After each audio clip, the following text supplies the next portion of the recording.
Hi everyone, कैसे हैं आप सब। उम्मीद है आप सब अच्छे होंगे। मैं हूं वर्षा रानी और स्वागत करती हूं आपका जेके एसएसबी ऑनलाइन ट्यूटोरियल में। हमारा टॉपिक चल रहा है स्टार्टिंग से ही political and physical divisions of world and India. ये आपके जीएस पार्ट का सेकंड टॉपिक है।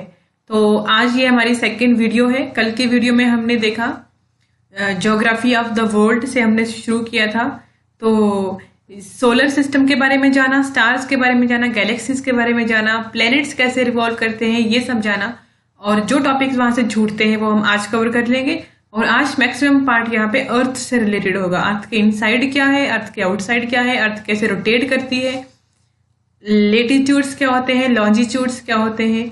तो ये सब चीजें आज हम इस वीडियो में जानेंगे। सो चलिए स्टार्ट करते हैं ये वीडियो। एस्टेरॉइड हमने कल देखा था कि जो मार्स है ना, मार्स और जुपिटर के बीच में एक बेल्ट होती है बनी हुई, जिसमें बहुत सारे एस्टेरॉइड्स होते हैं। एस्टेरॉइड्स एक छोटे छोटे प्लैनेट की तरह ही होते हैं, पर छोटे छोटे होते हैं। प्लैनेट से रॉकी मटेरियल्स होते हैं, रॉकी मटेरियल्स रॉक से बने होते हैं, तो रॉकी मटेरियल्स बोलेंगे, ठीक है। ये होते हैं एस्टेरॉइड। अब बात आती है मिटेरॉइड, मिटेराइट और मिटियोर। मिटियोर क्या होता है, मिटेरॉइड क्या होता है और मिटेराइट। तो इसको हम इस छोटे से कॉन्सेप्ट से समझते हैं। Let's say this is earth, ये है हमारी अर्थ, ये इसके बाहर है एटमॉस्फेयर, एटमॉस्फेयर की लेयर्स है ये, और ये पूरे पूरे आकाश में यहाँ पे घूम रहे हैं मिटेरॉइड्स। मिटेरॉइड्स देखो, जो एस्टेरॉइड ना रॉक का बना होता है, लेकिन जो मिटेरॉइड होता है इसमें मेटल्स भी होते हैं और रॉक भी होते हैं। तो मैं मेटल प्लस रॉक लिख रही हूँ। कुछ में ज्यादा मेटल्स होता है, कुछ में ज्यादा रॉक होता है, कुछ में मिक्स होता है। तो मेटल्स भी, जैसे आयरन, निकल वगैरह इनमें होता है। तो ये फ्रीली मूविंग बॉडीज होती हैं स्पेस के अंदर, अंतरिक्ष में। ये कहीं भी घूम सकते हैं, कहीं भी आ जा सकते हैं। तो ये होते हैं एस्टेरॉइड, ये होते हैं मिटेरॉइड, सॉरी ये होते हैं मिटेरॉइड। तो मैंने ये जो डायग्राम है ना यहाँ पे, ये मिटेरॉइड है। तो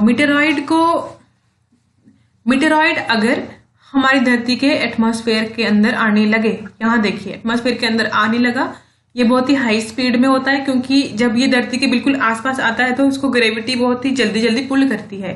तो बहुत ग्रेविटेशनल फोर्स आपको पता है वो स्ट्रांग है। तो ये बहुत ही हाई स्पीड में आता है। तो जो एटमॉस्फेयर में जो मॉलिक्यूल्स होते हैं, पार्टिकल्स होते हैं, उनके साथ ये करता है कोलाइड, जिसकी वजह से यहाँ फ्रिक्शन होती है।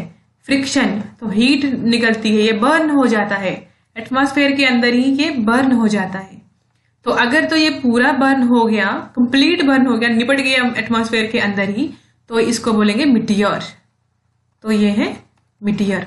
मिटियोर को शूटिंग स्टार भी बोलते हैं क्योंकि जल जाता है, या फॉलिंग स्टार भी बोलते हैं क्योंकि ये हमें जब भी दिखता है तो ये जलता हुआ कहीं से कहीं को गिरता हुआ दिखता है दूर से। तो ये फॉलिंग स्टार या शूटिंग स्टार बोलते हैं मिटियोर को, ठीक है। इन केस ये कंप्लीट यहाँ पे जला नहीं, ये धरती की सरफेस को टच कर गया, ये धरती की सरफेस है, यही जो बाहर से जो भी चीज आई है, ये अगर ये धरती की सरफेस पे टच कर जाती है आके, तो उस केस में हम इसको मिटेराइट बोलते हैं। मिटेराइट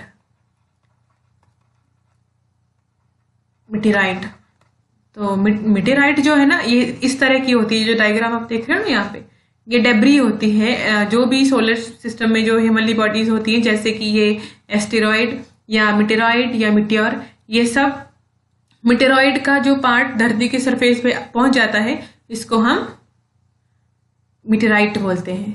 बस इतना ही है। क्या चीज थी, मिटेरॉइड पूरे आकाश में कहीं भी घूमता रहता है, मेटल और रॉक की मटेरियल का बना होता है, छोटा होता है, प्लेनेट से काफी ज्यादा छोटा होता है। और अगर ये मिटेरॉइड एटमॉस्फेयर के अंदर आए और कंप्लीटली जल जाए तो मिटियोर है। मिटियोर देखो, ये जल जाता है एटमॉस्फेयर में, हमें जलता हुआ दिखता है। फॉलिंग स्टार, शूटिंग स्टार, ये इसको बोलते हैं, ठीक है। तो अगर ये जला नहीं, कंप्लीट जला नहीं या बिल्कुल भी नहीं जला, तो ये धरती की सरफेस पर अगर टच कर जाए तो इसको ये मिटेराइट बोलते हैं। मिटेराइट चीज सेम ही है, बस नाम अलग अलग है इसके, ठीक है। आई होप यहां से ये आपका क्लियर हो गया होगा। चलते हैं आगे। एक और कॉन्सेप्ट था, जब डेज सबसे लंबे होते हैं ना, जब डेज सबसे लंबा होता है तो सूरज की रोशनी ज्यादा देर तक पड़ी होती है, उसको सॉलिस्टिस बोलते हैं। तो समर सॉलिस्टिस जून को आता है, जून 21 को होता है समर सॉलिस्टिस। दिन जो होता है, दिन सबसे लंबा दिन होता है उस दिन। तो सबसे छोटा दिन और सबसे लंबी रात होगी, इसका मतलब उसके अपोजिट में, है ना। तो दिसंबर 21 या दिसंबर 22, तो दिसंबर 22 को विंटर सॉलिस्टिस होता है। एक और चीज आती, टर्म आती है इक्विनॉक्स। इक्विनॉक्स का मतलब है इक्वल डेज और इक्वल नाइट। तो ऐसा मौका भी साल में 2 बार आता है। कब कब आता है? एक आता है मार्च 21 को, तो मार्च 21 को जो होता है वर्नल इक्विनॉक्स बोलेंगे, जो मार्च में आता है। और दूसरा इक्विनॉक्स आता है सितंबर में, तो इसको सितंबर 23 को आता है, ठीक है। सितंबर 23 को ऑटमनल इक्विनॉक्स बोलेंगे इसको। अब देखो जो धरती है ना, अगर ये मैं सन बना रही हूं यहाँ पे, तो धरती इस तरह से रिवॉल्व करेगी। तो रिवॉल्व करने के लिए कितने दिन लगते हैं धरती को? रिवोल्यूशन पीरियड की अगर मैं बात करूं तो एग्जैक्टली कितना टाइम लगता है रिवोल्यूशन पीरियड? तो एग्जैक्टली यहाँ पे 365 लग जाते हैं डेज, 5 आवर्स और 45.10 सेकेंड। तो इतने लग जाते हैं, इतना टाइम लगता है, मतलब पूरा पीरियड इतना लगता है, पूरा साल। और जो रिवोल्यूशन होती है ना धरती की सूरज के गिर्द, ये रिस्पॉन्सिबल होती है सीजन बनाने के लिए। देखो आप यहाँ खुद देख रहे हो, समर सॉलिस्टिस, समर का सीजन है, फिर ऑटम आया, फिर विंटर आया, और फिर यहाँ देखो फिर मार्च का मंथ है, मतलब यहाँ पे फिर से स्प्रिंग टाइप का सीजन आ रहा है। तो 4 सीजन जो है ना मेन, वो सिर्फ और सिर्फ इसकी रेवोल्यूशन की वजह से आते हैं सूरज के गिर्द। एक और चीज मैं बताती हूँ, आपको पता है धरती अपने एक्सिस पे भी घूमती है। एक्सिस एक इमेजिनरी लाइन होती है जो हमने धरती के सेंटर से बनाई होती है। तो धरती क्या ना खुद ही घूमती है अपनी ही जगह में। तो इस तरह से वेस्ट से ईस्ट की तरफ घूमती है, वेस्ट टू ईस्ट रोटेशन होता है धरती का। और रोटेशन की वजह से क्या होता है, रोटेशन किसके लिए रिस्पॉन्सिबल होता है? डे एंड नाइट बनने के लिए। डे और नाइट जो बनते हैं रोटेशन की वजह से बनते हैं। आपको पता है रोटेशन का पूरा कितना टाइम लगता है? तो इसके लिए लग जाते हैं 23 आवर्स। पूरे 24 घंटे नहीं लगते, 23 आवर्स लगते हैं, 56 मिनट हो जाते हैं, और 56 मिनट और 4.100 सेकेंड, इतना टाइम लग जाता है एक रोटेशन कंप्लीट करने में धरती को, ठीक है। और जो चांद है ना, चांद को 28 डेज लगते हैं रिवॉल्व करने में धरती के गिर्द। चांद जो है धरती के गिर्द घूमता है, ये चांद है ना, अगर तो 28 डेज लगेंगे इसको, और इसकी अपने एक्सिस पे जो रोटेशन होती है उसको भी 28 डेज लगते हैं। तो इसलिए जो चांद का साइड आज हमारी तरफ है वो बाद में भी हमारी तरफ है, वो मतलब चेंज नहीं होता। धरती जो जल्दी रोटेट करती है ना, तो धरती की कभी एक साइड सूरज की तरफ होती है, कभी दूसरी साइड, लेकिन चांद की हमेशा वही साइड रहती है। और धरती और चांद से रिलेटेड और कुछ फिनोमेना है जो मैं आपको बता देती हूँ। इक्लिप्स, देखिए 2 किस्म के इक्लिप्स हैं जिनके बारे में हम जानते हैं, क्योंकि 3 लोग हैं ना। इक्लिप्स का मतलब है ढक लेना किसी को।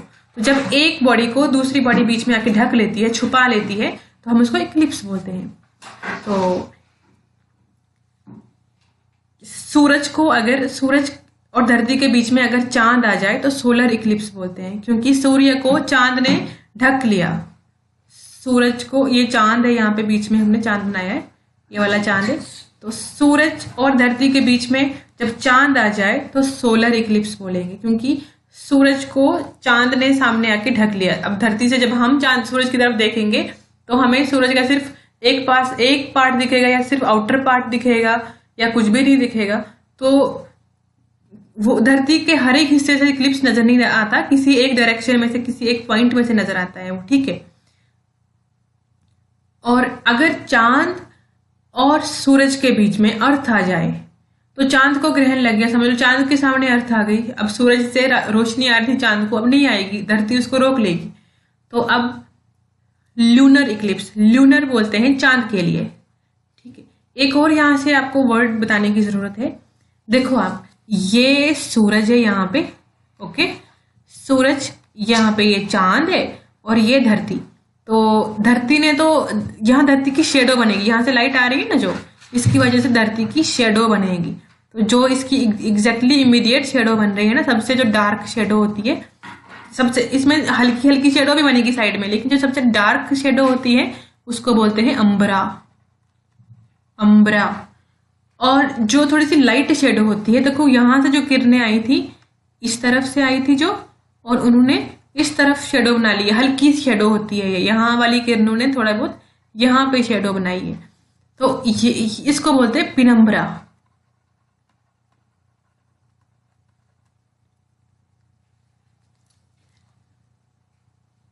और जो सोलर इक्लिप्स होता है ना, वो ज्यादा देखने को मिलता है लूनर इक्लिप्स की तुलना में। सोलर इक्लिप्स ज्यादा देखने को मिलता है। क्यों? क्योंकि देखो ये धरती और चांद तो ज्यादा घूमता ही रहेगा ना, चांद तो मतलब चांद ज्यादा धरती के गिर्द घूमता रहता है, तो चांद के ज्यादा चांस है इस एरिया में आने का। कभी चांद यहाँ होगा तो इस एरिया वाले लोगों के लिए इक्लिप्स हो सकता है, कभी चांद की पोजीशन ये होगी तो हो सकता है इस एरिया वाले लोगों को इक्लिप्स दिखे। तो सोलर इक्लिप्स ज्यादा देखने को मिलता है as compare to lunar eclipse. लेकिन जब भी ल्यूनर इक्लिप्स आता है तो चांद जो होता है वो रेड हो जाता है। कैसे?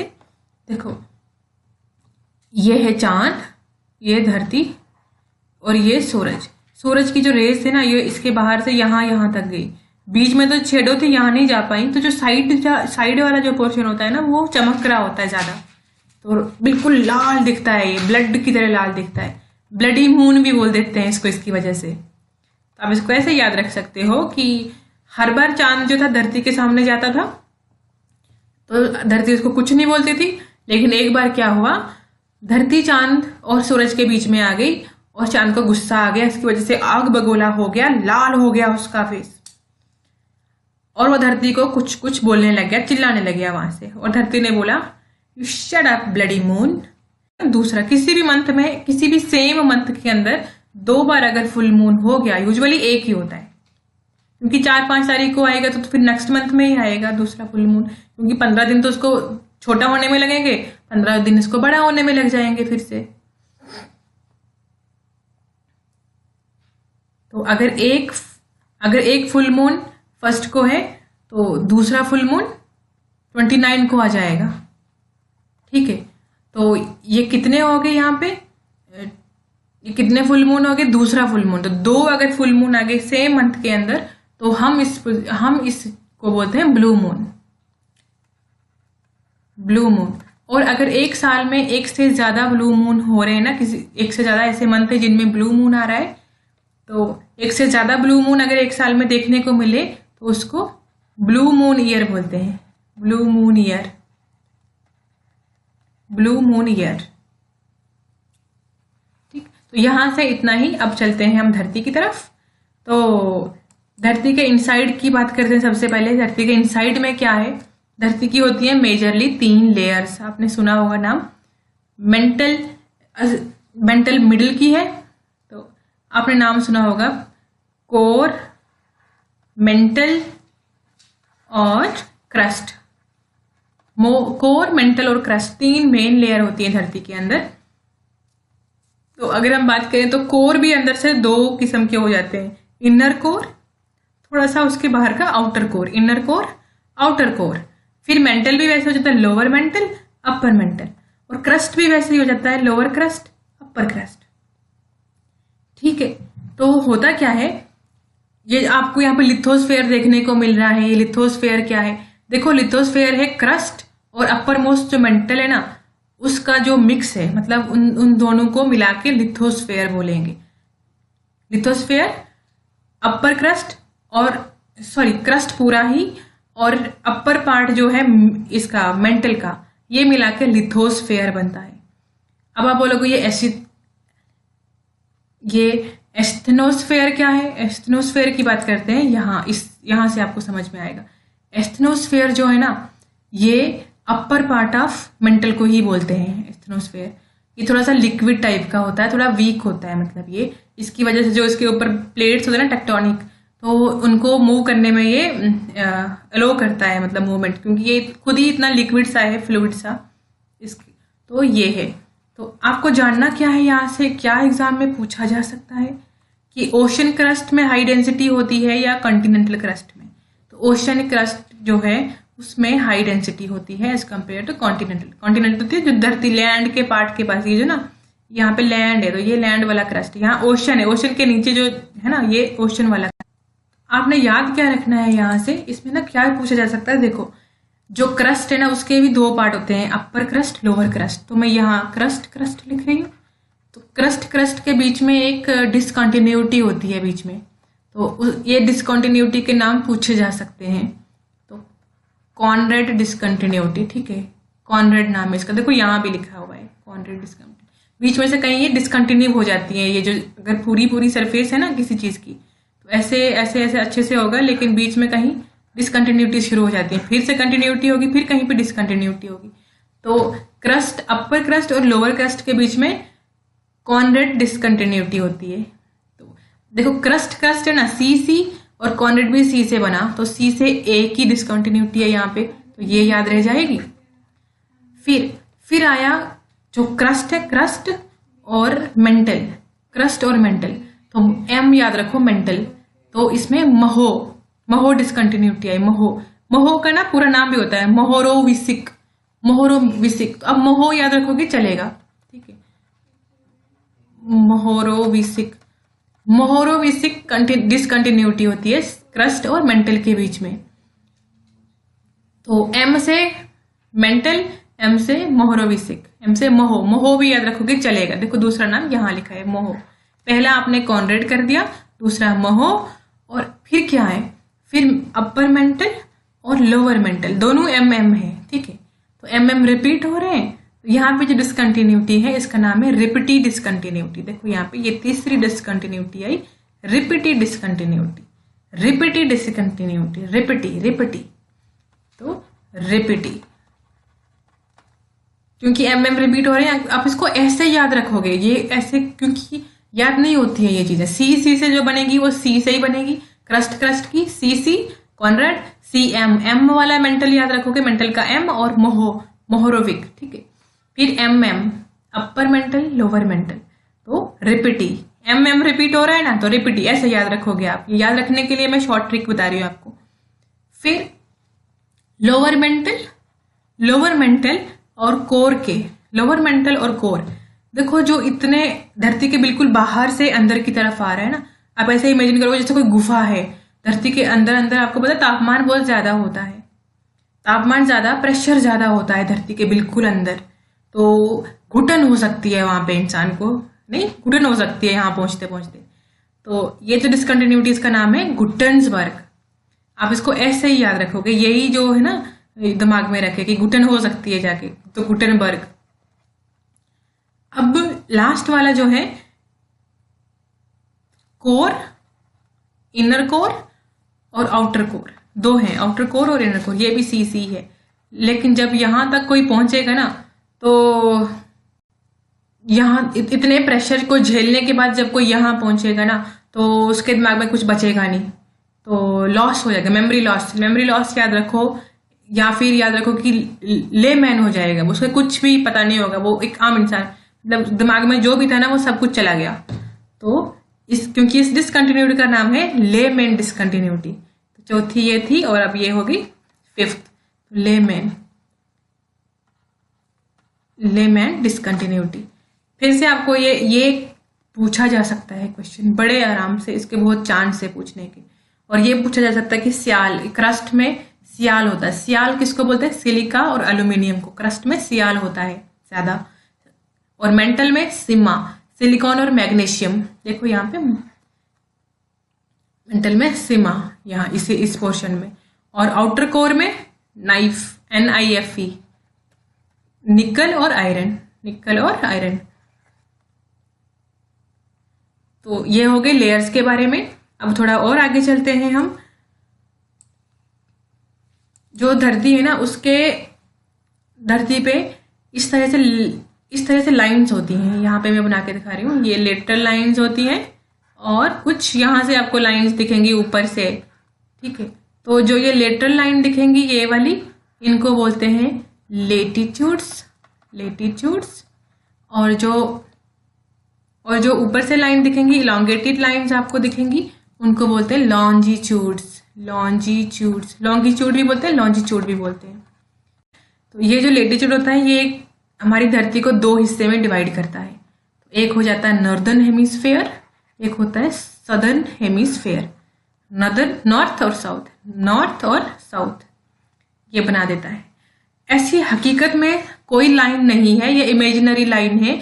ये लोकेशन और टेम्परेचर को देखने के लिए ये यूज की जाती है। ये रेफरेंस पॉइंट रखा जाता है। इसको 0 डिग्री मान के चलते हैं हम, तो इसके ऊपर जाएंगे तो हम नॉर्थ मानेंगे। कितना नॉर्थ गए तो यहीं से डिस्टेंस का मेजर होता है, और कितना नीचे गए तो यहीं से, ये 0 है खुद और डिस्टेंस यहां से नापा जाता है। और आपने यहां से क्या देखना है, जो 0 डिग्री लैटिट्यूड है वो इक्वेटर है, और जो बाकी और भी पैरेलल लाइंस है यहाँ पे, भाई एक ही नहीं है, और भी लाइंस है। देखो ये वाली लाइन है यहाँ पे, ये वाली लाइन है, ये वाली है, ये वाली लैटिट्यूड है यहाँ पे, और ये वाली। देखो अब मैं बना के दिखा रही हूँ आपको। ये लैटिट्यूड जो होती है ना, ये कंप्लीट होती है अपने आप में, ये बिल्कुल ऐसे, सॉरी एक मिनट, तो मैं पेन लेके आती हूँ। तो ये लैटिट्यूड बिल्कुल ऐसे होती है, सरकमफ्रेंस बना रही होती है, ये सरकमफ्रेंस बना रही होती है। ये फिर से एक बार बता रही हूँ, सरकमफ्रेंस बना रही होती है, ठीक है। तो सरकमफ्रेंस बना रही हो, तो जो इक्वेटर है ना, सबसे बड़ा जो सर्कल है इक्वेटर ही है, क्योंकि ये यहां से बनेगा और इस धरती के, इस ग्लोब के दूसरी साइड से भी घूम के यहाँ कनेक्ट करेगा। यहां से गई ना, ये वाला हो गया, और दूसरी साइड से भी आके यहाँ पे कनेक्ट किया। तो इसका सरकमफ्रेंस होता है 40,000 45, आगे 45 है कि 75 है, 75, ठीक है, 40,075 किलोमीटर। तो जो धरती है ना, धरती का अपना सरकमफ्रेंस यही है, धरती का अपना सरकमफ्रेंस 40,075 किलोमीटर है। तो ये इक्वेटर का ही है। अब आपको क्या बताना है, धरती आपको पता है इक्वेटर से थोड़ा सा बल्जिंग है और पोलर साइड से थोड़ा फ्लैट है।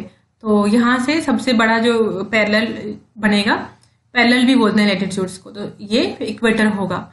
उसके ऊपर चले तो ये ट्रॉपिक ऑफ कैंसर आता है 23.5 डिग्री नॉर्थ, और उतना ही नीचे चले तो 23.5 डिग्री साउथ। फिर थोड़ा सा ऊपर जाएंगे तो 66.5 डिग्री नॉर्थ, और नीचे आएंगे तो 66.5 डिग्री साउथ। और फिर ये पोलर रीजन आया, पोलर रीजन। तो डिग्री कैसे पता चला कि 23 डिग्री, अगर ये मैं सेंटर मान के चल रही हूँ ना, यहाँ पे ये अगर मैं सेंटर मान के चल रही हूँ, लेट्स से मैं दूसरी डायग्राम पे आपको करके बताती हूँ। अगर मैं इसे सेंटर मान रही हूँ धरती का, तो यहाँ ये है, ये हमारा इक्वेटर है। तो ये इस पॉइंट के लिए 23 डिग्री बनेगा, 23 1/2 डिग्री नॉर्थ बनेगा। फिर ये जो पॉइंट है यहाँ की तरफ, ये होगा 66 डिग्री, और ये जो पॉइंट होगा नॉर्थ यहाँ पे, ये 90 डिग्री बनेगा, नॉर्थ ये बनेगा 90 डिग्री। ये यहाँ हर तरफ यही होगा, सेम, हर तरफ मैं बना के नहीं दिखा रही हूँ, पर हर तरफ के लिए सेम ही होगा। तो ये होता है ये एंगल। तो ये जो ट्रॉपिक ऑफ कैंसर और ट्रॉपिक ऑफ कैप्रिकॉर्न के बीच में ये जो एरिया है ना, ये ट्रॉपिकल रीजन होता है, इसको टॉरिड जोन भी बोलते हैं। फिर उसके बाद थोड़ा सा सब ट्रॉपिकल रीजन शुरू होता है ट्रॉपिक ऑफ कैप्रिकॉर्न में और ट्रॉपिक ऑफ कैंसर के आसपास। फिर उसके बाद उसको क्रॉस करने के बाद टेम्परेट जोन आता है। इसमें सर्दी भी थोड़ी ज्यादा होती है as compare to equator, equator में नहीं होती कोई सर्दी। और फिर आर्कटिक जोन आता है, फ्रिजिड जोन होता है ये, और नीचे अंटार्कटिक जोन, ये भी फ्रिजिड जोन होता है, यहाँ भी बर्फ है, और ऊपर भी यहाँ भी बर्फ है, नॉर्थ पोल वाली साइड यहाँ भी बर्फ है। और लेटीट्यूड से क्या चीज मालूम चलती है, लेटीट्यूड से पता चलता है टेम्परेचर। देखो टेम्परेचर कैसे पता चलता है, इक्वेटर पे सबसे ज्यादा सूर्यदेव की किरणें पड़ती हैं, तो इक्वेटर के आसपास होती है गर्मी, टेम्परेचर होता है ठीक ठाक। फिर थोड़ा थोड़ा दूर जाते हुए इक्वेटर से, जैसे यहाँ देखो दूर जाते जाते जाते जाते टेम्परेचर पूरा खत्म, यहाँ फ्रिज जोन है, यहाँ टेम्परेट जोन में भी सर्दी होती है, और यहाँ ऊपर की तरफ यहाँ पे भी। तो इक्वेटर से जितना दूर उतना टेम्परेचर कम हो रहा है। तो टेम्परेचर का पता करना हो तो इक्वेटर से मालूम चल जाएगा। किसी जगह का क्लाइमेट भी पता करना हो ना, तो वो भी इक्वेटर से पता चलेगा। मतलब इन जो लेटीट्यूड्स है ना, ये बता देती हैं लेटीट्यूड से पता चलता है कि किस जगह का कैसा एटमॉस्फेयर के कैसा एनवायरनमेंट हो सकता है पॉसिबली, क्योंकि टेम्परेचर का मालूम चल जाएगा ना। और दूसरा हमने क्या देखना था यहाँ से, इसी धरती पे कुछ वर्टिकल लाइंस भी दिखती हैं ऊपर से नीचे की तरफ। तो ये जो वर्टिकल लाइंस हैं इन सबको लॉन्जिट्यूड बोलते हैं, मैंने अभी बता दिया आपको, लॉन्जिट्यूड बोलते हैं। और जो सबसे सेंटर से जो काटती है धरती को, तो एक तरफ बन जाता है, ये सेंटर से काट रही है ना यहाँ पे, एक तरफ बन जाता है वेस्टर्न हेमिस्फेयर, एक तरफ बन जाता है ईस्टर्न हेमिस्फेयर। तो धरती को ये भी दो भागों में डिवाइड कर रही है। लेकिन एक चीज यहाँ पे लेटीट्यूड से डिफरेंट है। लेटीट्यूड जो है ना वो पैरेलल लाइंस होती है, पैरेलल होते हैं, पैरेलल सर्कल्स होते हैं। सर्कल इन द सेंस कि कंप्लीट हो रहे थे, यहाँ से शुरू तो यहाँ कंप्लीट। लेकिन लेकिन लेकिन जो ये लॉन्गिट्यूड है ना, ये कंप्लीट नहीं होते, ये सीधे नॉर्थ पोल से शुरू होते हैं और साउथ पोल तक ही जाते हैं। ये दूसरी साइड से घूम के फिर वहां पे नहीं आते। जैसे ये है ना, अगर मैं इस लाइन को यहाँ बना रही हूँ तो ये ऐसे दूसरी साइड से, ग्लोब के दूसरी साइड से घूम के ऊपर नहीं आएगी, ये सिर्फ नॉर्थ पोल से साउथ पोल तक ही होती है। तो ये एक सेमी सर्कल फॉर्म करती है, सेमी सर्कल फॉर्म करती है, ओके, सेमी सर्कल फॉर्म करती है। तो एक चीज। और दूसरी चीज, ये पैरेलल बिल्कुल नहीं होते। यहाँ ये जो रीजन है ना, यहाँ पे इक्वेटोरियल रीजन, यहाँ सबसे ज्यादा डिस्टेंस होता है एक लॉन्गिट्यूड से दूसरी लॉन्गिट्यूड के दरमियान। इसके दरमियान का सबसे ज्यादा डिस्टेंस इक्वेटोरियल एरिया में होता है, इक्वेटर पे होता है। और जो नॉर्थ पोल और साउथ पोल है वहां पे इनका डिस्टेंस कम हो जाता है, लास्ट में एक बिंदु पे मिल जाते हैं ये। तो आपको क्या जानना है यहाँ से, आपको ये कि इसका सिग्निफिकेंस क्या है। अगर टाइम का पता करना है ना, तो टाइम का पता करने के लिए लॉन्गिट्यूड्स का मालूम होना चाहिए। लॉन्गिट्यूड्स अगर पता है तो टाइम पता चल जाएगा। कैसे? यहाँ पे आप देख रहे हो anti meridian of Greenwich. Meridian of Greenwich ये क्या होते हैं? मेरिडियन, एंटी मेरिडियन, ये क्या होते हैं? इनके बारे में अभी हम जानने की कोशिश करते हैं। देखो, ये जो लाइन धरती को काट रही है ना ऊपर से, यहाँ से आधे से ईस्ट और वेस्ट बना रही है, तो हमने एक स्टैंडर्ड लॉन्गिट्यूड मानी है जिसको हम बोलते हैं ग्रीनविच मेरिडियन। क्यों बोलते हैं इसे ग्रीनविच मेरिडियन? क्योंकि ग्रीनविच एक जगह है, रॉयल ऑब्जर्वेटरी है लंदन में, इंग्लैंड में, तो ये वहां से पास होती है। ये इधर कहीं पे आती है रॉयल ऑब्जर्वेटरी, तो वहां से पास होती है। और इसको नाम दिया गया था, सर जॉर्ज एरी ने 1851 में इसको नाम दिया था ग्रीनविच को। तो इसलिए इसको स्टैंडर्ड मेरिडियन माना गया है। प्राइम मेरिडियन को स्टैंडर्ड मेरिडियन माना गया है। और इसके एक तरफ ईस्ट और एक तरफ वेस्ट। कोई लोकेशन यहाँ है, मान लीजिए यहाँ लोकेशन है, अगर हमें पता करना है कि ये कहाँ है एग्जैक्टली, तो हम क्या करेंगे? हमें दो चीजें पता होनी चाहिए, एक तो लैटिट्यूड्स और एक लॉन्जिट्यूड्स। अगर हमें लॉन्जिट्यूड पता है, लेट्स से लॉन्जिट्यूड है 90 और जो ये है लेटिट्यूड भी है एक, जिसका भी एंगल दिया होगा, तो पूरा एग्जैक्टली पता चल जाएगा कि वो कहाँ है। तो इंडिविजुअली लेटिट्यूड्स क्या बताती है हमें? टेम्परेचर। इंडिविजुअली लॉन्गिट्यूड क्या बताती है हमें? लॉन्गिट्यूड क्या बताती है हमें? टाइम। ये टेम्परेचर बताती है लेटिट्यूड, और लॉन्गिट्यूड हमें टाइम बताती है। और अगर ये दोनों मिल जाएं तो ये हमें क्या बताती है? लेटिट्यूड प्लस लॉन्गिट्यूड हमें लोकेशन बताती है, एग्जैक्ट लोकेशन पता चल जाएगी। तो यही कारण है कि जो समुद्र से रास्ते से सफर करते थे ना लोग, तो उन्होंने ये पॉइंट बनाए होते थे, अपने मन में इमेजिनरी बनाए होते थे और रेफरेंस पॉइंट बनाए होते थे बेसिकली, ताकि उन्हें सफर करने में आसानी हो। तो आपको पता है ऐसा पॉइंट जहां पे लॉन्जिट्यूड और जो इक्वेटर एक दूसरे को मीट कर रहे हैं, जहां पे इंटरसेक्ट कर रहे हैं, उस पॉइंट को नल आइलैंड बोलते हैं। ये कहाँ पे है? गल्फ ऑफ ग्विनिया में। गल्फ ऑफ ग्विनिया कहाँ पे है? यहाँ पे। ये आया अफ्रीका कॉन्टिनेंट, ये अफ्रीका है। ये ऊपर से आ रहा ग्रीनविच टाइम, यहाँ है, यहाँ यूके है, ठीक है। तो यहां से नीचे आते हुए यहाँ, तो इस पॉइंट को बोलते हैं नल आइलैंड। और ये कहाँ है? गल्फ ऑफ ग्विनिया में। यहाँ 0 डिग्री है, 0 डिग्री लेटीट्यूड भी है और 0 डिग्री ही लॉन्जिट्यूड भी है, तो दोनों ही 0 0 हैं।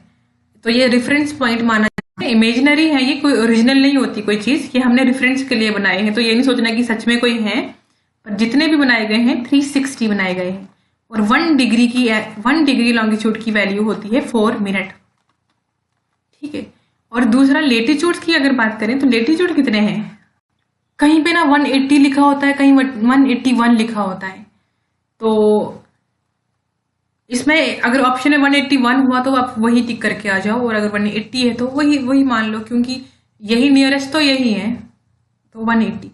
और 1 डिग्री लेटीट्यूड की वैल्यू कितनी है, 1 लेटीट्यूड की वैल्यू कितनी है, 111 किलोमीटर, 111 किलोमीटर 180 लेटीट्यूड से।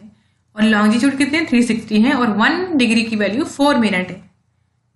एक चीज ये हो गई यहां से। और एक चीज, ये जो आपको लॉन्गिट्यूड दिख रही है ना नॉर्थ से साउथ में, मैं लाइन थोड़ी टेढ़ी बना रही हूँ ये, तो इसके दूसरी साइड ग्लोब के बिल्कुल इसी के साथ में, अगर इसको कॉम्प्लीमेंट्री लाइन अगर ये यहाँ से ऐसे है, तो दूसरी साइड से इस ग्लोब के कोई इसको पूरा भी करे यहाँ से, तो उसको बोलते हैं international date line. International date line वो बिल्कुल स्मूथ नहीं है, वहां पे समुंदर है, वहां पे कॉन्टिनेंट पार्ट कम है, तो इसलिए वो स्मूथ नहीं है, आगे पीछे हो जाती है। तो इंटरनेशनल डेट लाइन बोलते हैं उसको। उसका क्या सिग्निफिकेंस है, अगर कोई वेस्ट से ईस्ट में जाता है एक दिन ऐड हो जाएगा, और अगर कोई वेस्ट से ईस्ट की तरफ जाता है, अगर ईस्ट से वेस्ट की तरफ जाता है तो एक दिन सब्ट्रैक्ट हो जाएगा, कम हो जाएगा एक दिन।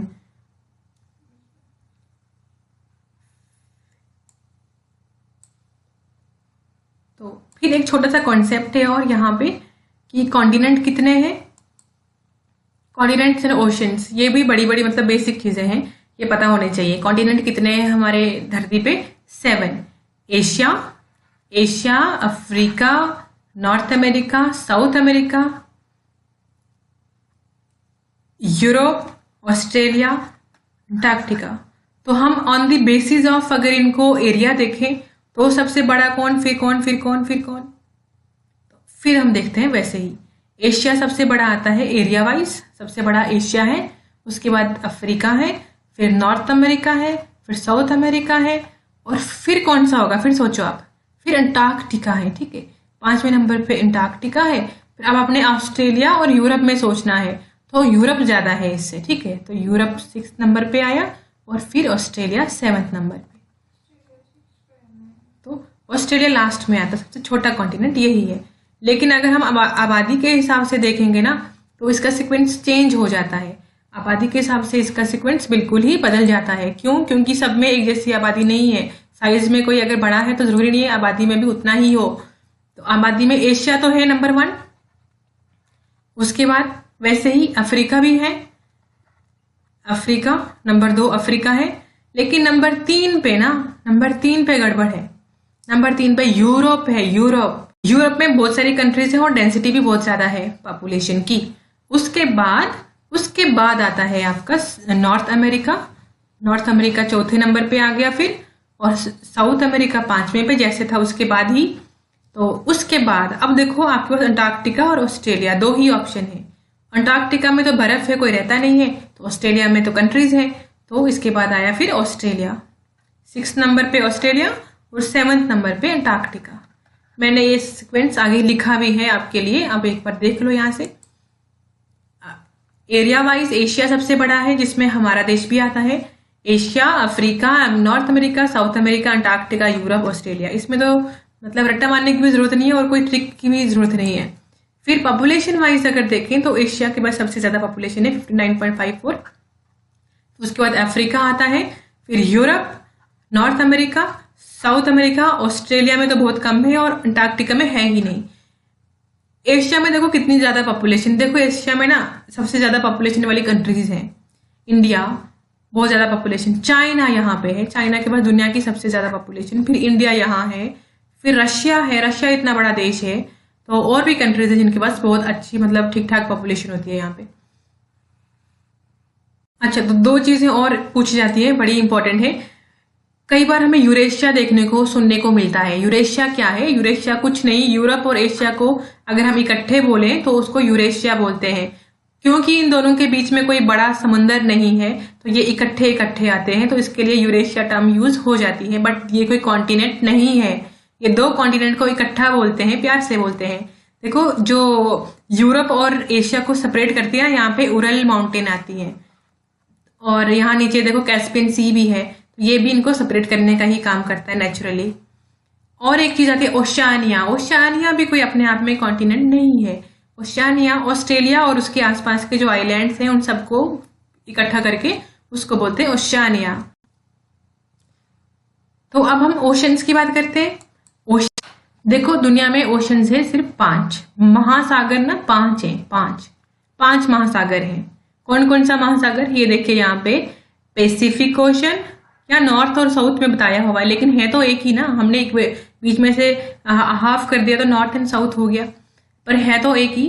तो पैसिफिक ओशन ये एक ही है। फिर अटलांटिक ओशन भी है, देखिए यहाँ पे। फिर इंडियन ओशन यहाँ पे है, देखो इंडियन ओशन, ये बहुत बड़ा है ये भी। उसके बाद आर्कटिक सी आता है, यहाँ पे ऊपर आता है आर्कटिक सी। और फिर आता है सदर्न ओशन, ये है सदर्न ओशन। कोई इसको अंटार्कटिक ओशन भी बोलते हैं, पर ये सदर्न ओशन है। अच्छा, अब अगर ओशन का सीक्वेंस देखना हो कि कौन सबसे बड़ा कौन सबसे छोटा, तो क्या क्या पैरामीटर, या तो हम देखेंगे एरिया वाइज कि कितने एरिया लैंड में वो बिखरा हुआ है, कितना उसका विस्तार है, या हम देखेंगे वॉल्यूम वाला, या नहीं मतलब ये वाले इसके पैरामीटर होंगे। और डेप्थ भी होगी। कोस्ट लाइन के हिसाब से भी देखा जाएगा, कोस्ट लाइन किसकी सबसे बड़ी है, इस हिसाब से भी सीक्वेंस कई बार पूछा जा सकता है। एरिया, वॉल्यूम और डेप्थ के हिसाब से सबका सीक्वेंस सेम है, कोस्ट लाइन के हिसाब से थोड़ा सा चेंज है जो सीक्वेंस है। तो इसको हम आगे समझते हैं कैसे। तो देखो, एरिया, वॉल्यूम और डेप्थ के हिसाब से पैसिफिक ओशन ही सबसे बड़ा है। इसी का एरिया, इसी का वॉल्यूम, इसी में जो क्वांटिटी ऑफ वाटर है सबसे ज्यादा है, और इसी की डेप्थ भी सबसे ज्यादा है। डेप्थ की अगर हम बात करें ना, तो दुनिया का सबसे डीपेस्ट जो पॉइंट है मरियाना ट्रेंच, वो भी पैसिफिक ओशन में ही आता है। देखिए ये जो एरिया है ना, यहाँ पे चैलेंजर डीप ये पॉइंट है, मरियाना ट्रेंच के पास ही यहाँ पे एक पॉइंट है जिसका नाम है चैलेंजर डीप, और ये पॉइंट दुनिया का सबसे गहरा पॉइंट है, सबसे गहरा पॉइंट है।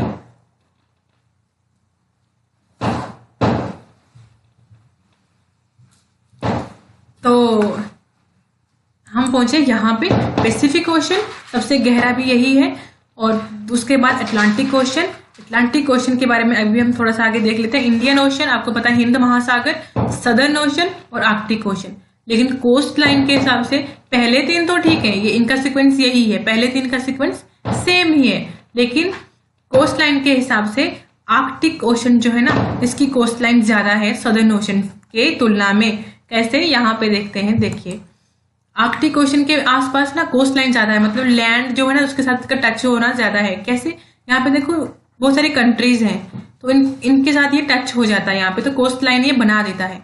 लेकिन यहाँ कुछ भी नहीं है नीचे, तो यहाँ पे इसके पास आसपास में समुद्री रेखा है, मतलब दूसरे समुद्र इसके साथ टच करते हैं, तो कोस्ट लाइन इसके पास ज्यादा नहीं है। सदर्न ओशन के पास, ये सदर्न ओशन है ना, इसके पास कोस्ट लाइन ज्यादा नहीं है। तो फिर से एक बार देखते हैं, Pacific ocean, Atlantic ocean, Indian ocean, Arctic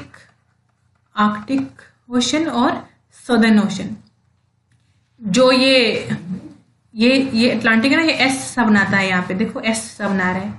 और इसी अटलांटिक ओशन के अंदर यहाँ पे नल पॉइंट भी आता है, गुल्फ ऑफ ग्विनिया, यहाँ पे इक्वेटर और लॉन्गिट्यूड यहाँ पे मिलते हैं। और क्या यहाँ से पूछा क्या जा सकता है, कोई क्वेश्चन यहाँ से ये पूछा जा सकता है कि कोई ऐसे कॉन्टिनेंट का नाम बताओ जहां से तीनों मेरिडियन, जहां से तीनों लेटीट्यूड्स गुजरती हैं, इक्वेटर भी, ट्रॉपिक ऑफ कैंसर भी, ट्रॉपिक ऑफ कैप्रिकॉर्न भी।